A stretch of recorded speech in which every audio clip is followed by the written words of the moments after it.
Welcome to this last lecture within this module on the European legal system, namely in what way the laws and the judges protect us from interfering by governmental institutions.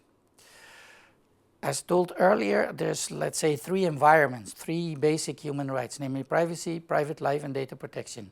But within the European context, this means that these can be restricted, namely restricted for reasons of protecting citizens against crime or society against whatever intrusion. So these human rights can be restricted. In the formulation of the Article 8 of the European Convention of Human Rights is that there shall be no interference by a public authority. So when you are exercising your right to private life, to family life, and to correspondence, and thus including the one on data protection, as I showed you earlier, and we will see that in the next module with the case law, that's important that within Article 8 of the European Convention, also data protection is being taken into account, so to speak, by the court in Strasbourg. Albeit there is no strict formulation of data protection in this Article 8.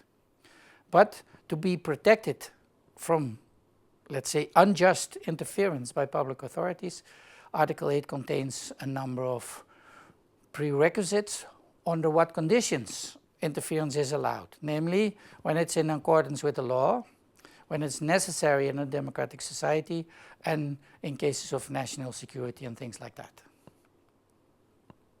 Which means that when we look back now, the Council of Europe, with its European Convention on Human Rights, as well as the EU enactments concerning private life, data protection and privacy, they both recognize that the human right prevails and that only under strict legal conditions governmental interference is allowed.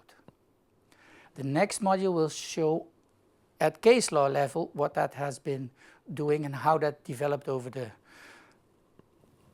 years. Well, to conclude, I hope that this module made you understand the legal fundamentals of European privacy law a bit better, that you also learned about the human rights background of the privacy protection.